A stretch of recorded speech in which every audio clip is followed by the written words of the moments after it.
and welcome to the Plenty of Positivity podcast. I am your host, Courtney Beck, and today we have Eldin Hasa.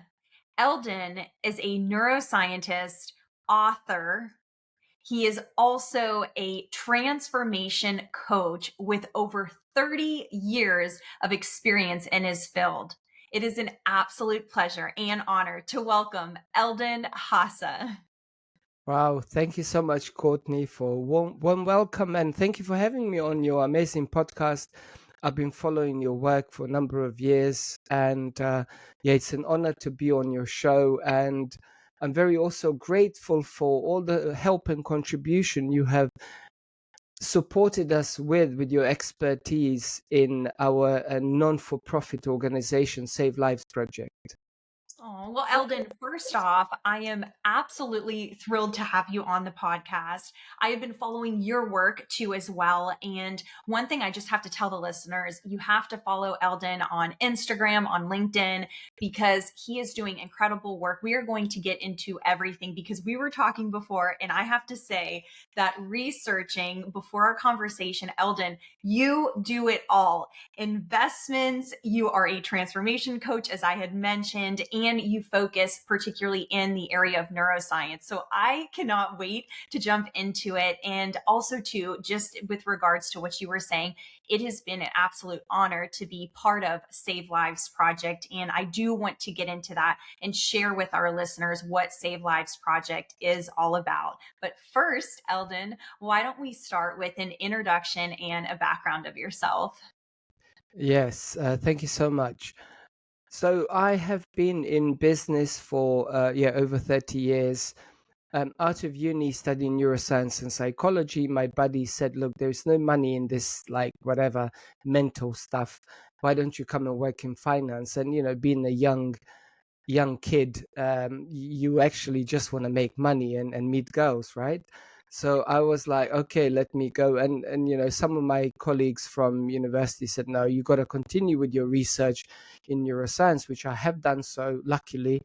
And because I'm very passionate about about human behavior, how the brain works, and obviously there's been a lot of advancements in neuroscience since I've actually graduated, and this is what kept me, researching. And I actually always had desire to take it out of the lab and help people, which my wish was granted some years later by some of the friends from real estate world and investment world. Said, can you help me, my company? Can you help my son, my daughter? And that's how I went into full-time coaching, as side by side with continue to research in neuroscience, as well as continue to work in investments and real estate, and build my own investment portfolio of real estate, commercial and residential investments. So yeah, it's a lot. Yeah. That's so much. I can't wait to go just into the different areas and kind of pick your brain as to why you went down those particular paths. I do want to mention, because you were kind of surfacing on this, but my question was, when you talk about neuroscience and a deep passion for human behavior, what actually sparked that? Was there maybe like one moment in time that you were thinking, wow, I would really like to go down this path? Or was it just maybe a general influence, maybe the people that you were around and you want to started to focus on neuroscience and human behavior? Yes, so being a scientist, probably since I was a child, I was always trying to figure out why things work the way they are, like critical thinking. And my parents used to tell me off, you're disrupting the class, the teachers. And so I ended up as a scientist, wanted to know where it all originated from. And, for the listeners and viewers, science is just a language of the modern society. So neuroscience, quantum physics, epigenetics, neuroendocrinology, psychoimmunology is just a language. And where it originates, all of these kind of today concepts and theories proven by peer-reviewed science, they originated thousands of years ago from India, from Asia, from Far East, Nepal, Tibet, Japan, China, India in particular.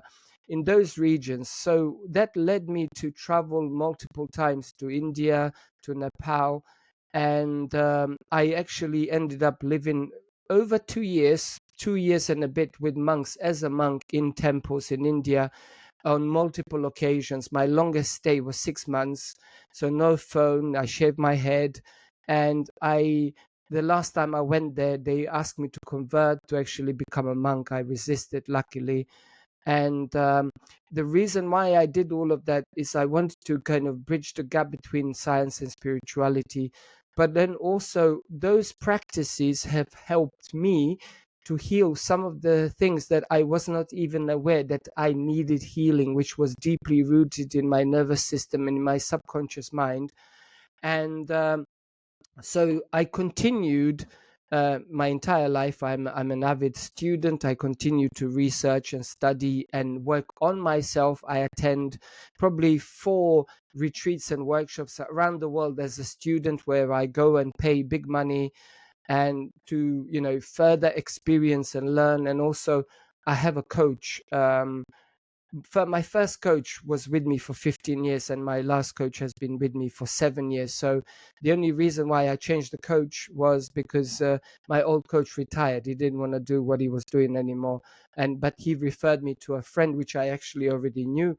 And so I continue to invest in my growth and my development, whether it's additional certification courses, retreats and workshops, and having a weekly coaching sessions, sometimes 3 times a week, sometimes 2 times a week. But it's very important. And what led me to have this passion? Well, I had passion for myself, and the more I was understanding about human behavior, using myself as a guinea pig, the more I was curious to share with the world and say, look, I found this treasure map, and I found a treasure, and I want to share with the world. And I would speak to everybody and anybody who would listen. And obviously, some people would look at me like I was crazy. And until I began to find my tribe of people who kind of had some of these ideas and understandings about what I was teaching, what I was talking about. And that kind of led me to go into more coaching, delivering kind of group coaching sessions, in-person events, workshops, different kind of meditation sessions. I've been teaching meditation for like 20 plus years, 25 probably, and breathwork. So I'm certified in and known as a breathwork master. I developed multiple proprietary breathwork techniques. You can't find them on the internet. Nobody knows about them unless they are certified by me, or I am teaching the actual session. No, this is so incredible. I want to really speak about your expertise. You have had numerous interviews on BBC Radio. You've also been recognized on Yahoo UK, Daily Telegraph, Daily Mail, and that's only to name a few. Yeah. But as you had mentioned, you focus on helping not only individuals, but also companies. Now, when I'm going to start with companies first, but when you focus on companies, why did you decide to go into that direction? Like, was there a certain gap that you saw that you were able to maybe fill going in that direction to help companies? But I'm just curious about why you went Yeah. in that direction. That's a great question. So my initial kind of what led me initially to focus on companies. Well, I'm a businessman, right? I'm an entrepreneur, and I always charged very high fees, and average person was not able to afford me. Even in 2007, I was charging $150 an hour. This is 2007, and now I easily command like $500 and $600 an hour for one-to-one coaching, and companies, they pay me anywhere from $1,000 to $2,000 an hour to deliver, my training in there. And obviously, I don't charge them per hour. I charge them like a set fee for 3 months, 6 months, or 12 months program. And why the where I saw the gap was, this is all like public knowledge, is everywhere. Like the recent study, it says that it's costing global economy $1 trillion a year due to burnout, and the root cause of the burnout was down to absenteeism and turnover. And what's the root cause of that? It's the um, challenges that employees have in their mental health and well-being. So when I went to start consulting with banks and hedge funds, most of my clients are hedge funds and banks in London, and I have some companies in United States that I work with as well in cybersecurity, as well, also in financial industry. So what I identified is that they said, well, we've been spending hundreds of thousands of dollars, if not millions a year, in training, but the problem we are having is that the moment, perhaps 2 weeks, 3 weeks after the training has finished, our employees, they revert back to old behavioral patterns. And me being expert on human behavior, I said, there, I know, because this is how the brain works. I mean, you can have a great team building, weekend, and you have most amazing experience, and you feel like there was staff was bonding, employees were bonding, but 2 3 weeks later, back in the office, back in running a business, people will revert back to old behavioral patterns because you have not changed anything within the brain. And if there was a no follow-up program to further integrate, to rewire neuroplasticity, basically, because for the audience to understand, when humans learn something new, the new neural pathways begin to form in your brain. They begin to fire and wire. Now you say, wow, this is great, and you feel motivated for like 2 3 days. But if we do not revisit this information, if we do not apply this knowledge, these neural pathways begin to prune apart, dissolve, and disappear within hours, within days. That's why very few people remember what they did for their exams at the end of their college, or even if they did the master's degree, if they did the PhD. You ask them, they don't remember unless they use that knowledge for later on. I mean, they just got rewarded for being able to regurgitate what they memorized, but there were no synaptic connections associated with that knowledge in their brain at all. It was like delete, empty trash. That's so true. When you were speaking about even being a lifelong learner, I think that's magnificent. I mean, especially today, things are changing daily. And no matter what field you're in, you really do have to stay up on, especially with technology and how technology is going to be, and already is for that matter, but changing different industries. And you're right. I mean, when you speak about even in school, like that last test randomly, in undergrad, do you remember it? Of course you don't. No. So I do. I think that's so important and such a great point to really hone in on is just continuation of learning throughout one's life. I'm a big proponent of that. I have a book club just to promote that, to promote not even formal education, but anything that really piques your interest. Pick up the latest book in it and just educate yourself on it, because I think that's only going to help you obviously in your field as you continue on with it.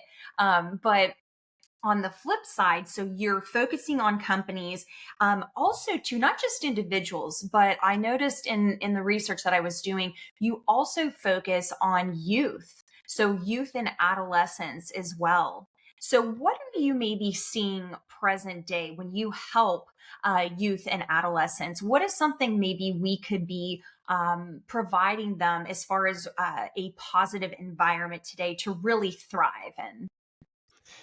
Yeah, great question. I'm very passionate about working with youth, and what I've actually noticed, especially generation now, the youth generation of, I would say, age 15 to 23, this generation, they have the kind of general mindset amongst their community, their age group, that we shouldn't even try because we know the outcome. Like they have this belief that our parents had it easy because the income they were making, there was enough to eventually, maybe within few years, buy a property, being able to afford to get a mortgage.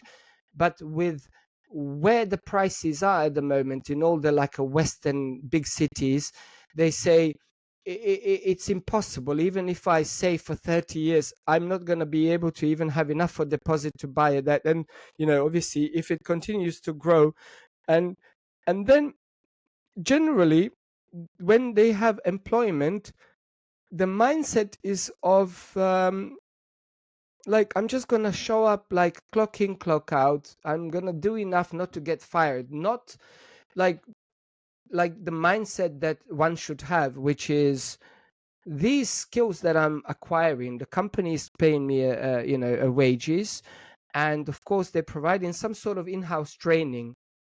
These skill set that I'm acquiring, these are transferable in some other area of my life. Maybe I want to be an entrepreneur, I want to open a business. I am having a free ride at the moment. I'm living at home with my parents. I'm not paying any bills. I'm not paying rent. And I'm got okay, I'm on a minimum wage, whatever. But you got to start somewhere. But because of the attitude, now 5 years into employment, 10 years into employment, they're still living with parents. They have no savings. They're living from paycheck to paycheck. And it's not, I'm not disputing that the economy, it's that it dealt the cards, the society, the world, if you will, right? It dealt these cards, but it's not end all. It's a lot to do with their way of thinking, with their mindset, with their mentality, because even in their community, there are 19-year-old kids who are millionaires from zero to 12 months later, having multiple seven figures in their bank account. That's incredible. And well, and I just wanted to say something and reiterate what you're talking about is how important work ethic is. But alongside work ethic, you really do. It kind of comes back to that continuation of learning, but you have to have that drive. Do you think that you could teach that at certain ages, or do you think that one is really just born with that drive that continues on through their life? No, this is definitely a skill set. Nothing we're born with. What we are born with is, um, if you will, if you can take, like, kind of quantify in percentages, every human child is born with 100% self-worth, self-love, self-confidence. It's like undiluted. Okay, there might be some erosion even in the mother's womb, and then later on, like the last trimester, and then later on, first 7 years of the child's life, there are these, unconscious inner narratives or programs, if you will, as a computer program, which connect to two most important aspects as a human being, which is money and love, right? For later on when you're an adult, right? So if a child has had experiences around money, where the parents are always stressing opening the bills, and always stressing, like, we can't afford this, we can't afford that, and always like fighting and arguing about money or something topic to do with money, the child's program and inner narrative is the money is stress and money is difficult. You gotta really bleed for it, right? And then around love, if the parents were withholding love and only giving love, say you've been a good boy because you did good, now they say love is unsafe and love is conditional. So now they end up in the body of an adult, of a 30-year-old, 40, 50-year-old. They still have those inner narratives, which are perceiving life through those inner lenses, if you will, around money and around love. And those are the two fundamental things which are linked to every other area of their life. Without those two being really, kind of polishing the lenses and changing the inner narrative, you're going to struggle in every area of your life. That's so true. And speaking of the concept of love, I would like to transition into your book. A big congratulations on your Thank you. book, The Love Reset. There we go. Woohoo! And so it is, it's the Love Reset, Neuroscience Tools for Self Love and Happiness. And I also would like to mention that this book was endorsed by Mark Victor Hansen, which some of us may surely know is the author of Chicken Soup for the Soul book series. I surely remember those series. So really focusing on within the book exercises, like journal prompts and neuroscience based insights. So Eldin, why, like, what kind of inspired you to write this book at this particular point in your life? Well, my I dedicated this book to my wife and our son Sebastian. He's about to turn 4 in a couple of months, so he's a toddler. And I, I'm an avid reader and have been since I was a child. And I'm gonna tell later quick story about Mark Victor Hansen and how the universe works in a mysterious ways, right? But so love, it's very, as I said, two important things: love and money for adults. If they are honest. Um, what I wanted to do is not create a book like you read it and oh, it's great, and you put it down, and it's like I ask you 3 months later, you don't remember anything. Because, okay, for the audience, knowledge equals power. It's the biggest lie. Like you should actually listen to what knowledge is. Knowledge is only a potential power. If applied consistently, could be very powerful. If you don't apply it, neural pathways, delete empty trash. They're not there, right? So the reason why I created the book the way I did is it's a 12 months training manual. I'm holding your hand. I'm coaching you for 12 months, 2 times a day, in the morning and in the evening, with exercises and journaling prompts for you to introspect. So it's not me like telling you who you are, is you are actually using the exercises to discover that you are limitless, powerful beyond measure. So it's a book about self-empowerment, self-growth, self-healing. First starts with the self, self-love. I mean, without it, whatever you call love or romantic love, it isn't really love, you know? And then we go further down into whether you are single and you've been a victim of many toxic relationships for the, last 20 years, and why that is, and not only why that is, but what can you do about it. So exercises and tools to improve that area of your life. And then if you are dating, what to look for, and obviously problem solution, and then later on, like if you are married, again, problem solution, relationship with children, same again. So all of that is like literally to do with love, but it starts with self. By I talk about how the heart has a brain, which is the more important brain than the one in the head, and why that is, and exercises around that. And again, going back to what I was saying earlier, knowledge is only a potential power. Why you use it twice a day is when there is a door wide open to your subconscious mind. First thing in the morning, you take a pen and paper with a journal and the book. So there are some blank pages in the book, but you're going to be using it. You're probably going to go through maybe 20 of these over 12 months, and and then you just do the exercises. And I advise people to go back to the chapter 1, a few weeks later, to chapter 2. So not like you just do it once. And it's I know people who have been using it for the last 6 months, and they're like, you changed my life. One guy, after 2 months of using it, he stopped drinking alcohol. He fixed his relationship with his 2 daughters. He got divorced. He said it was too late to fix the relationship with my ex-wife. But he said, I found out that we were wrong for each other, and it was that toxic relationship. And then he ended up finding a new partner who loves his 2 daughters. And the guy's thriving. He lost weight, he got in shape, and he no longer feels sorry for himself, or no longer feels suicidal because he was feeling like that. And so all these kind of miraculous stories.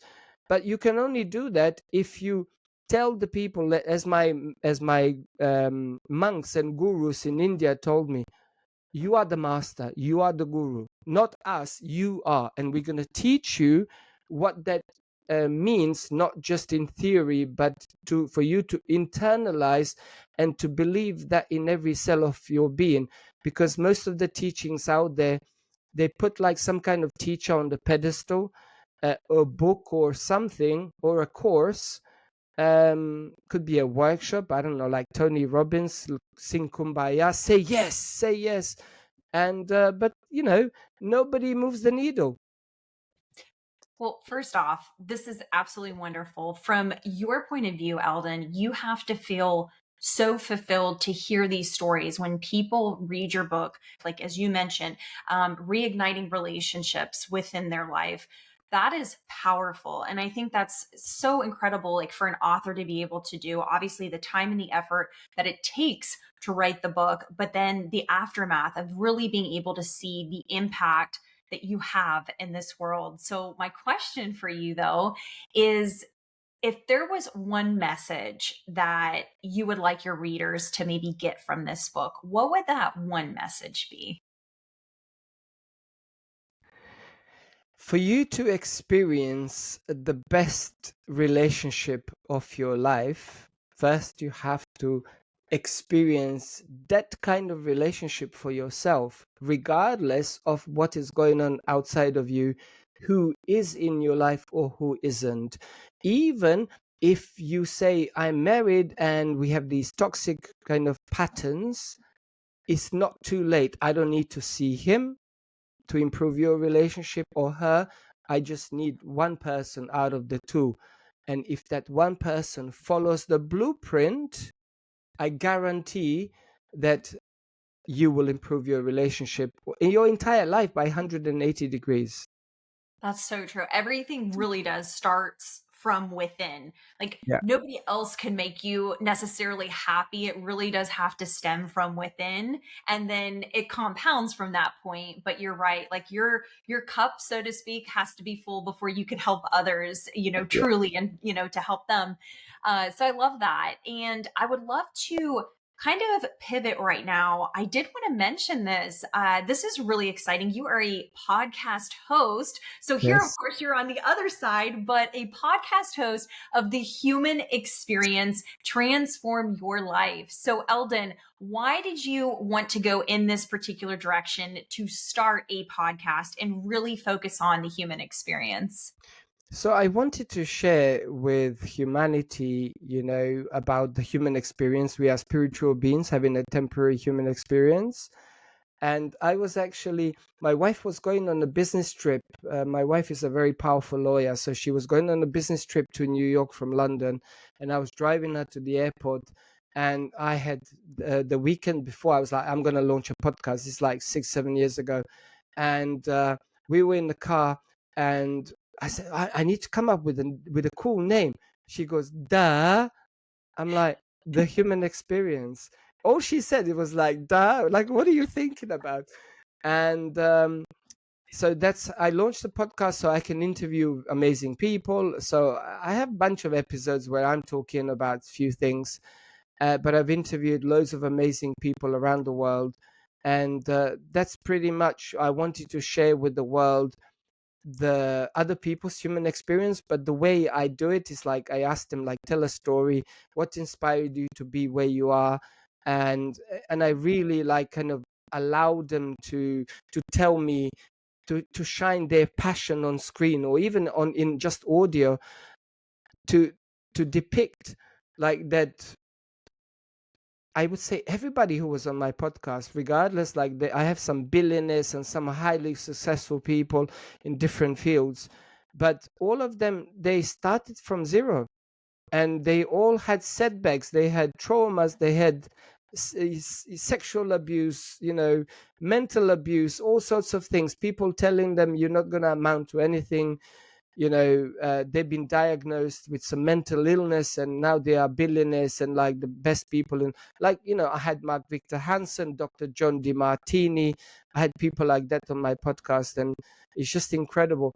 But I want to tell a quick story about how the universe works, right? Or quantum physics, or whatever you want to call it. So about 15 odd years ago, I read the book Chicken Soup for the Soul, Mark Victor Hansen, Jack Canfield. And I just like researched Mark. I was like, oh my God, I love this guy. One day I want to be like him. One day I want to write books like him. And I read all of his Chicken Soup for the Soul and a bunch of others. And fast forward March 2025, Mark Victor Hansen is a guest speaker at my retreat in Phoenix, Arizona for 2 hours. And he calls me. I am his adopted son. And he said, I'm waiving my $50,000 fee. It's free of charge for you. Yeah. And so this is how universe works. Not only that he waived the fee 5 years prior to the event in Phoenix, he became my mentor. Again, no fee. That is unbelievable. I mean, did you even have, I think in that moment, did you even So have you see this endorsement here in kind of golden. This endorsement, Mark charges people $20,000, like just like a bunch, a few lines, and again, free of charge, no fee, because I'm his adopted son. oh my gosh. And so it's that's how universe works. You don't know. All you gotta, it's not even, like people say, like thoughts are magnetic. Sexually, not true. It's a myth. All right. So that's like a lot of stuff like personal development, manifestation, quantum physics, law of attraction.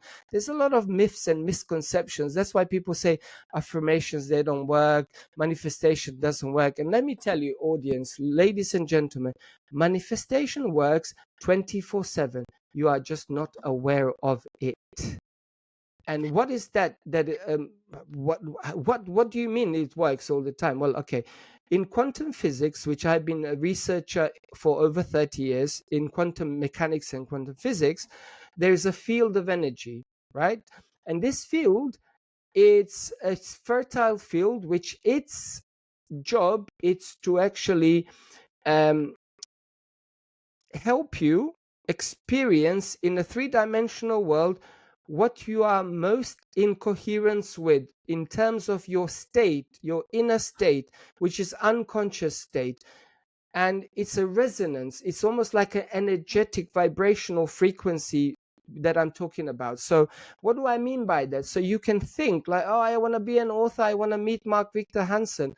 But if your emotional state and in your nervous system, your dominant like resonance is that I'm not worthy. Who am I? Like, what are you talking about? You lying to yourself, If that is the signal, the resonance you are sending, you are actually going to be experiencing more of.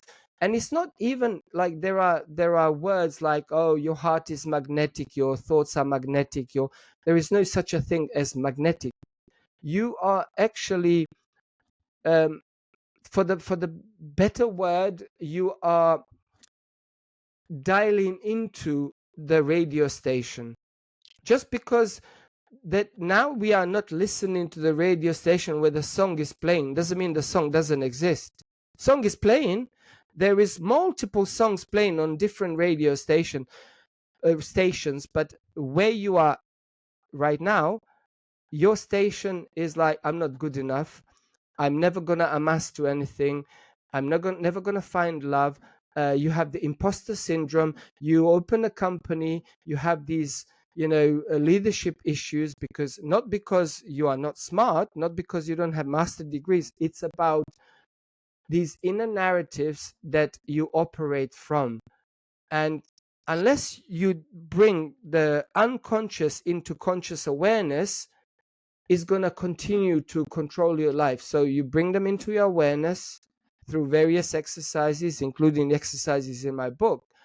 And then you can have a blueprint to do something about it. Because if you don't bring them to your awareness, I mean, there are people who say, yes, but now that I know why I am the way I am, they use that as an excuse to remain stuck, to stay as a victim. But I say, now that you are conscious, you should not go unconscious. Otherwise, you are choosing. This is so interesting to me, like this whole topic of discussion of being in alignment with one's maybe passion or really like the direction that they want to head towards, if you will. And it reminded me when you were talking about radio station, I was thinking of like the word frequency. So like being Yeah. able to, yes. But my question is, say that there is somebody out there right now that's really trying to attract, I guess, maybe if it's certain people to help them on a certain project or to start their own business, but maybe they're just having trouble like really following through or seeing that through. How would they be able to maybe get into alignment or to really take that next step? Do you have any words of encouragement or advice? Yes. Clarity. The first step is clarity. So you don't have to know the sequence of steps in how that's going to transpire. What you need to know, what is the end result? You need to start from the end. What does it look like? So it's 5 years from today, and I use this like a technique, which it's a variation of some techniques out there, but I kind of made it slightly my own. And imagine you just meeting a girlfriend for coffee, and it's Monday after the weekend where you already achieved all of this, and you've just had an experience, right? So you're going for coffee with your girlfriend, and you're speaking in past tense, and you say, "Guess what happened?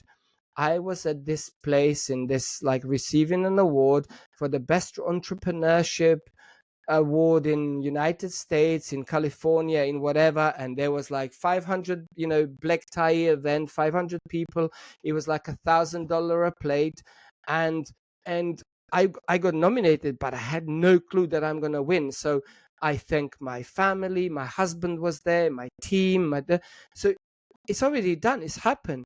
Now, the sequence of steps in how you're gonna get there, you don't need to know. What you need to know with clarity, what does the actual. So now you're creating a blueprint, and when you say this story in that particular way to your friend, let's say, I ask people to close their eyes and to imagine they're sitting down with their best friend and they're telling a story, and then I say, okay, so how do you feel now? I feel so grateful. I feel amazing. Well, now you got to maintain the signal.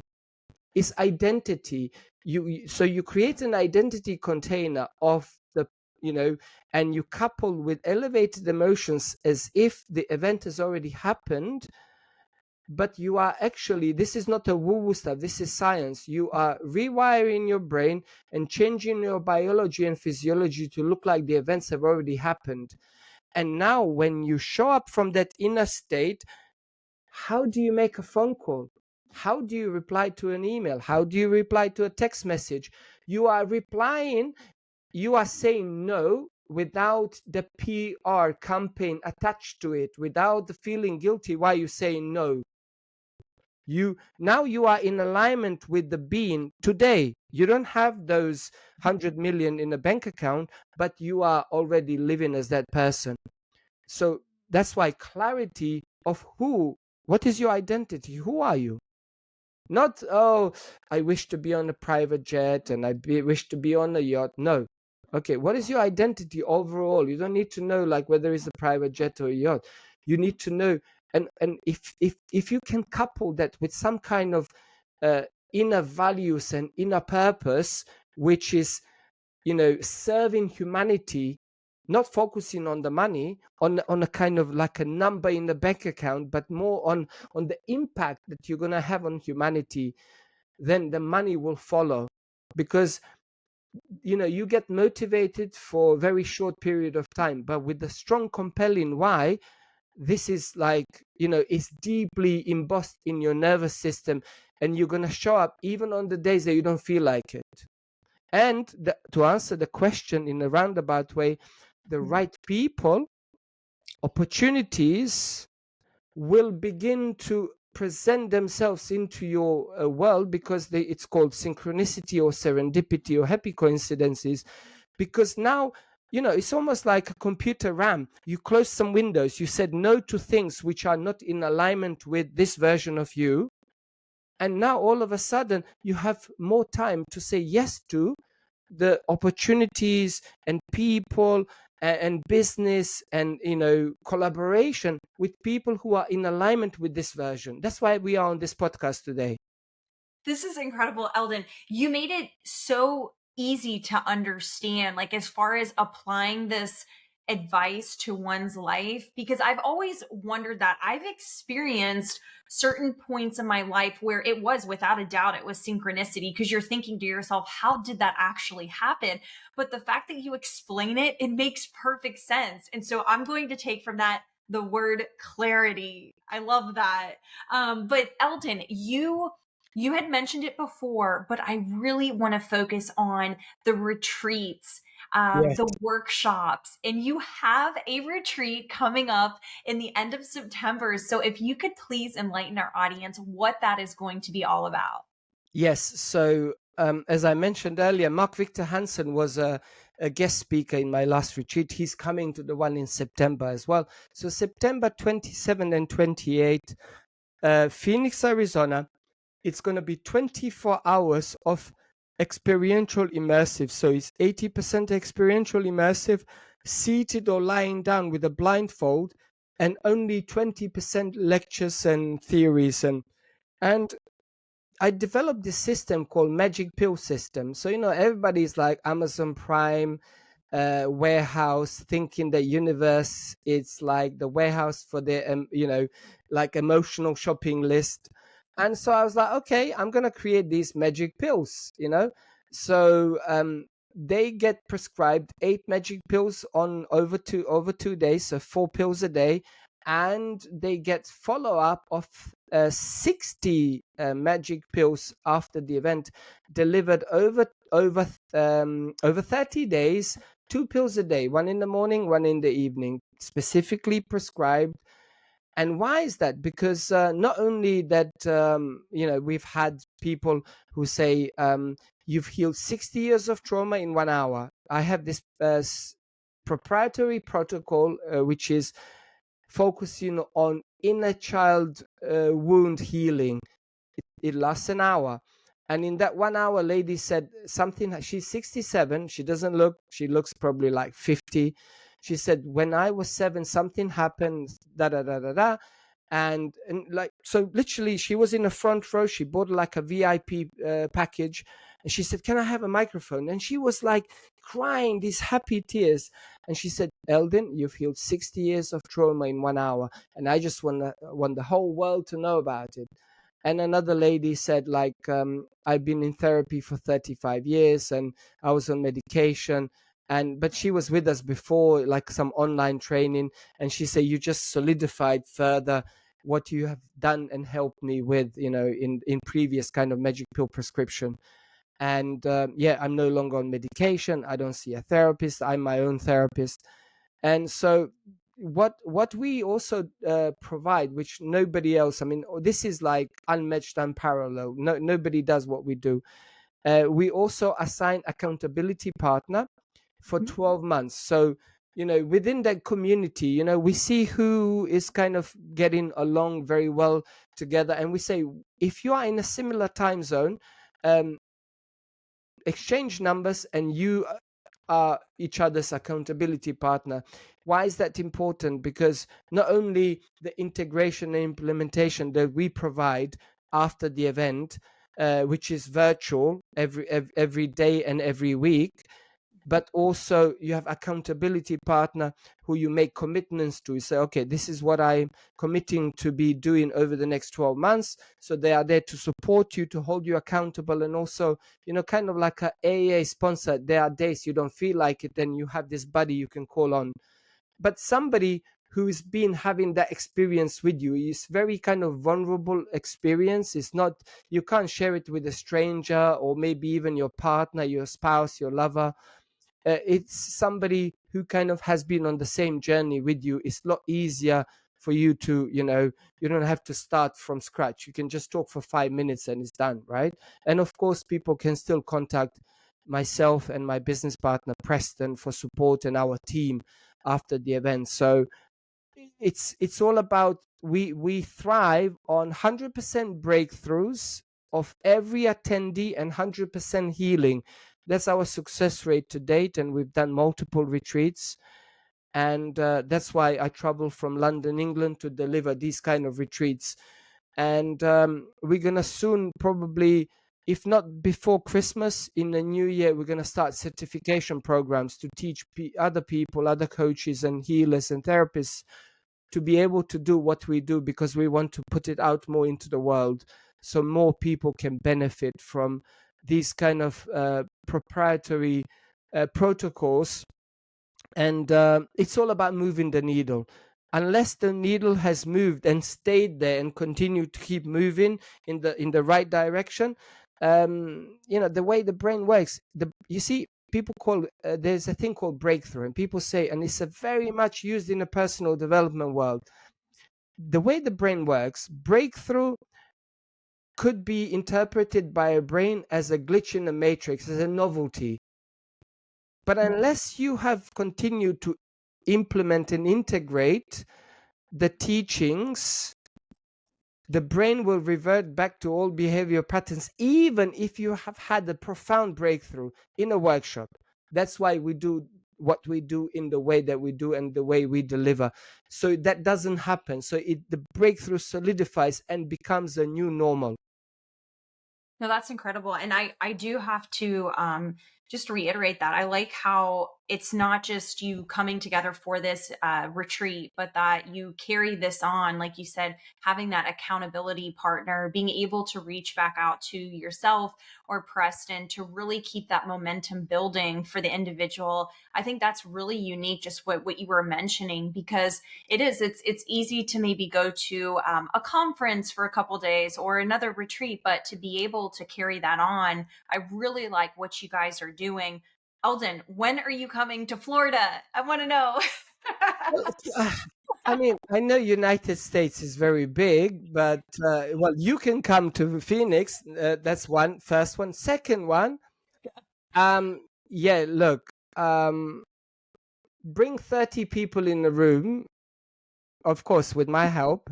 But you can say, like, I'm co-hosting this in Florida with Eldin, and I'll jump on a plane and I'll come and deliver more retreats in Florida. No problem, anytime. We'll make that next location, Eldin, Yeah, Florida. yeah. Well, we can. So in terms of, to be obviously financially viable, it's got to be at least 30 people. If it's less, then it doesn't work financially. But as I said, I'll do this even for free. Yeah, I will be in Phoenix, and then I'm gonna be in North Carolina as well. But that's like for a kind of like a company that I work with. It's like a kind of like their team building, a weekend / transformation day, followed with like some integration and implementation.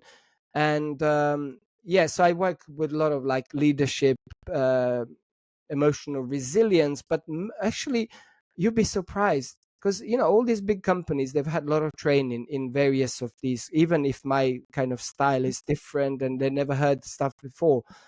But what they love the most, it's the nervous system regulation techniques, which they've never experienced before. Mhm. And it's like so many like a pattern interrupt techniques that I teach them. And it's like, even in like a 2-hour workshop, they walk away transformed. And then I give them like all like written protocols, and I give them workbooks to integrate. And then I see them like 2 weeks later or a week later. And it's the best way to kind of maintain the transformation.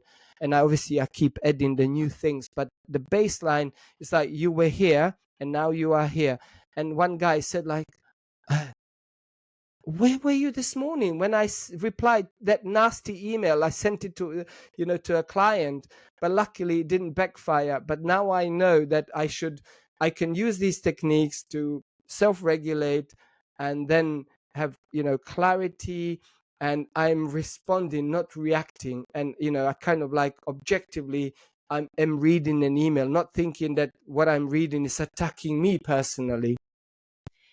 This is a very good point. It just reminded me When you host these retreats, I'm sure there's probably definitely some overlap, but does it help the individual more in their personal life, or is it more focused for their professional career? Listen, it's a very good question, but there is a myth and misconception. There is a work-life balance. It's been invented. It's a lie. There's no two lives. There's only one life. You can't, when you leave, if you go to the office for work or whatever, your job is, you don't leave your personal self at the door, at the porch, and once you lock the door, and then like a work, Eldin is going to work. No, it's the same person. So you know you got some challenges at work. You could be a parent, you could be having the relationship challenges, whatever. You take that with you to work. So it's gonna affect your performance, you know so when once you are regulated in your nervous system, and you have clarity, you have balance, you have state of homeostasis, which is human default state. There is no brain fog. The heart is not beating out of rhythm. You're not feeling that you're being chased by a lion. You're not in a fight or flight in a state of stress. Your performance is going to improve. But then also when you go home, you're going to be able to deal with any challenge, with children, with whatever you having going on. And you're not going to be easily emotionally controlled by whatever is going on outside of you, because you feel like you are empowered and in control. So, for example, last retreat in March in Phoenix, Arizona, there was one. Most of them were entrepreneurs and CEOs and high achievers. So one CEO of a big accountancy company out of, I think, well, in Arizona, I don't know exact location, could be Scottsdale or Gilbert, Mhm. just outside Phoenix. And he was like this 300 pounds, 6'6" American, ex-American football player, like, champion. But he was a big CEO of a big, important company, important business, accountancy, finance. And he was waking up in the morning with imposter syndrome, with panic attacks, with anxiety, and it was physiologically felt in his body as a physical pain, and he was still this big guy, like it looks like he could lift the building where we were based, and day two, he comes in the morning. We finished the day one. He was like, "Oh, my Eldon, I love you." He was like, "Sign, can I buy 4 books? And I'm gonna give one to like whatever, giving them as gifts." And then next morning he came an hour early, like he's standing outside the door. It starts at 9. We got there at 8 because we're like, okay, we're gonna get there an hour early. He was there from 7:30, waiting. I was like, dude, what's going on? He goes, I just want to say thank you on behalf of my wife. I was like, what do you mean? He goes, she said, I finally got my hunk bag from like back in the day when we were dating. But mind you, they were married, they had 2 kids. So now, and he was like a transformed person just from day one. He was like implementing things at home, telling his wife. She was like, oh my God, like you gotta thank Eldin on my behalf. And they're coming this time together as couple, and they're gonna get like, I think, her parents to look after the kids. They want to have a kind of experience together. But that's the power of you know it- yes, the guy had experiences of anxiety and imposter syndrome related to work, but it was affecting his relationship with his wife and his kids. So Mhm. that's, goes to show you don't leave this one person at home. When even though the wife was working in the business, she was one of the directors in the company, Mhm. and they were growing the business together and very successful financially. So it's like, on paper you have nothing to worry about. Dude, what's the matter with you? Look at the size of you. And she calls him a Hulk. He actually looks like a white Hulk, not Green Hulk. He's like this big, like, oh my God, but he was like a teddy bear. he is like this teddy bear. He was crying tears of joy, of gratitude. There was like a paddle on the floor. It was like rain. It was like raining just under his seat. And he was so feeling safe to feel vulnerable. Like, this is like, I was guiding him what that means, but then he was going around and telling people, this is the most um, unfamiliar feeling I've ever experienced, because you know that this is how you should be feeling all the time. See. I think that's incredible. And I think it's a good message to also just be like mindful. You just never know what somebody else could be going through. Like you said, like exterior, physique, like super strong, like you would never think anything's wrong. But inside, there could be maybe challenges that an individual is trying to overcome, or maybe issues that arise, and just being mindful and to always be kind in that regard. But I love how you shared that as far as the positive impact that these retreats have. And I also want to transition over to another initiative going into, I believe it's now perhaps a nonprofit, but Save Lives Project. And before the podcast, before we started recording, you shared with me such a powerful, powerful story that I would love for you to share with the audience. Yes. Well, thank you so much. So first, I'm going to mention Save Lives Project is not registered officially as charity, but has been co-founded by myself and two other amazing humans in different parts of the world. Ambrin, Nadim, Preston Weeks, and myself. Ambrin is in Saudi Arabia. Preston is in United States. I'm in London, England. And we've been actually self-funding everything that we've been doing for Save Lives Project, and we've been saving lives in many countries over the number of years that we've been running. And we have had volunteers from different parts of the world helping us on the ground with everything we were doing, and campaigns all around social media and all of that, and like your amazing self as well. So yeah, we are very passionate about. There is some investment required and some kind of legislation stuff that we need to overcome in terms of to officially register it as a charity, and we are kind of contemplating to do that this year or next year. But we're going to continue to do the work that we do until that that becomes a reality.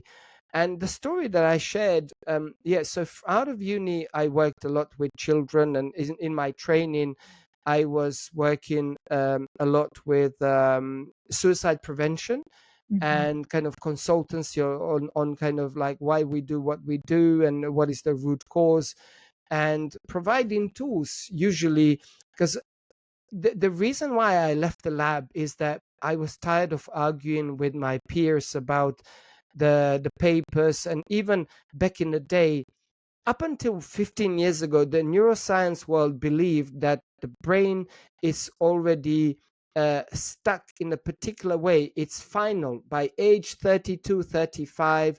You cannot teach the old dogs new tricks type thing, and that's it. We are done, right? But then about 15 years ago, they discovered neuroplasticity, and they said no, we were wrong. And you can actually, down to neuroplasticity and repetition, you can rewire new neural pathways until they become permanent clusters of connections, and now it becomes a new program. And it becomes a new positive habit which runs automatically without your conscious awareness, right? Sure. So then I said, like, what else has neuroscience in the lab found wrong? So I wanted to do further research independently and find things to help humanity, to help average person, to explain in a way so they can say, okay, so I don't want to hear anymore why I am broken. I want to know what can I do about it at home, and it's not going to cost me $100,000. So that's why I started doing what I was doing. And this, during the university days, I went into finance, or after uni, for a number of years, and I met a bunch of like real estate investors, tycoons in finance and real estate, and all of them became my friends. And one of the friends said, look, can you come to my house? I'm desperate. My daughter, she was like 14, 15. She's tried to commit suicide 3 times. And can you come to our house casually, kind of like a early dinner around 5 p.m. and see if you can help her? So I already knew what the problem is without even talking to her or, him having further. She was, by the way, in hospital. And he said, because of good behavior, she's now released in our custody for Saturday, and we return her on Sunday afternoon. So can you come Saturday, kind of like 4, 5 p.m.? So I went to his house. I started working on her. She was sitting across the dinner table, right across from me, and I was working on the siblings, on the father, on the mother, without them knowing that I'm doing what I'm doing. And towards like the dessert time, I said to her, is there a room we can go and have a conversation? And she grabbed me by my hand, and she said, yeah, come with me. So we went to the room and spent 45 minutes. So I did some um, training with her. I did some I worked my magic. And when she left the room, it was for the first time in years that she went and hugged mother and father and told them she's grateful, told them that she loves them. And 2 weeks later, she got released from the psychiatric hospital, stopped the medication, and now fast forward today, she's married with a lovely husband, and they have 2 children, 2 daughters. She's expecting a third daughter now, I think in a couple of months, giving birth to another baby girl. And when she got released from the hospital, she became really like a mental health in young adults activist around Great Britain, United Kingdom. And she went on BBC radio, TV. She went and met the Queen of England. And it was incredible how she transformed from that one session she had with me. And all I did is like, yeah, long story short, the outcome she connected to the self-love. Even though she was sexually abused as a child multiple times, from age 9 until probably like for 2 years until age 11.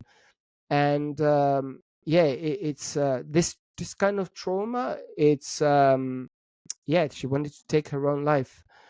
She didn't want to be around anymore. So a lot of people out there might be going through these kind of suicidal thoughts, and trust me, um, there is a light at the end of the tunnel. Reach out to me, reach out to Courtney, reach out to any of our team at Save Lives Project. We are non-for-profit. We have many free resources. We are there to support you. We can jump on a Zoom call, whatever you need. You should not suffer in silence, whether you're a boy or a girl, man or a woman. We are there to support you. Well, Eldon, thank you so much for sharing that story. Like I said, I mean, just at the beginning when we were just starting to conversate before we went on recording, I feel that that story is so powerful to be able to transform a life. And like you said, I mean, now she's happily married. She has a family now. I mean, just from your perspective to see how much you have positively impacted another human being in their life is truly remarkable. So thank you for sharing that story with our listeners. And as we close out, we always like to end with either a positive quote or just in generally speaking, a positive message for our community. Yeah, there is a powerful quote that everybody can use daily.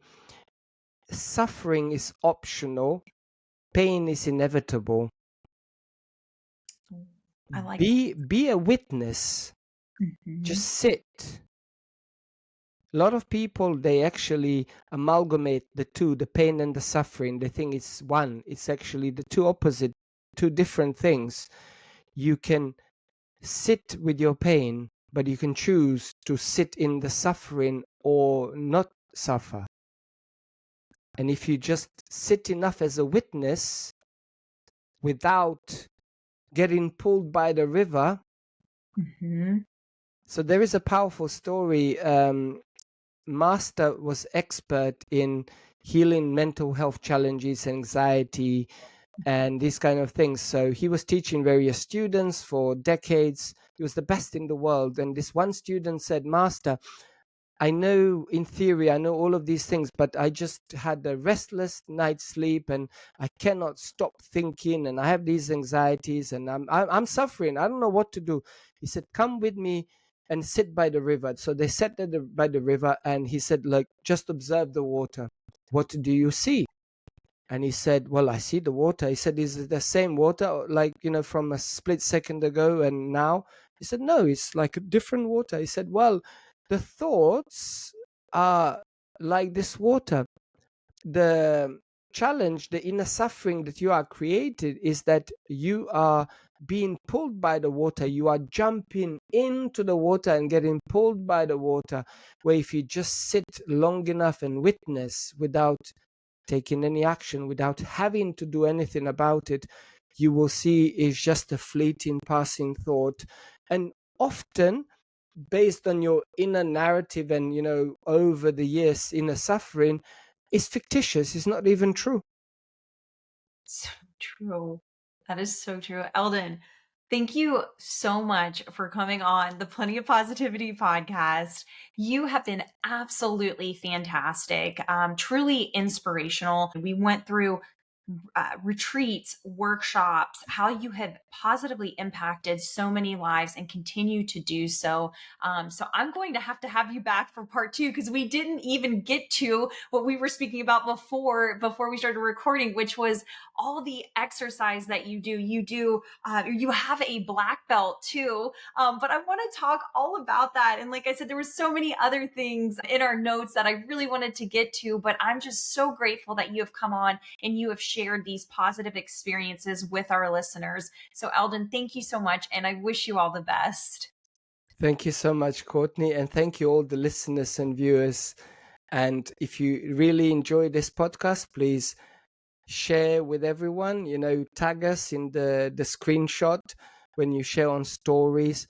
And if you are interested in coming to my retreat in Phoenix, Arizona, I'm giving away 2 free tickets costing $497 for the lucky winner, which will be announced by September 15th. So make sure you tag Courtney and tag me in the stories or in the post that you are reposting, any reels or any posts about this podcast. And I will announce the winner on September 15th. This is a surprise to Courtney, so I'm just kind of impromptu deciding this on the spot. I'd like to do that for your viewers and listeners. So the more people can share this podcast, obviously is going to help the algorithm, make this podcast go viral and help Courtney and her audience, and so she can continue to invest time and money in growing her podcast. Eldin, thank you so much. And our listeners heard it first here. So, Eldin, thank you so much. Thank you for what you're doing out there in the world. Like I said, so much just positive impact onto others' lives. So, thank you for what you're doing and wish you all the best. Thank you so much, Courtney.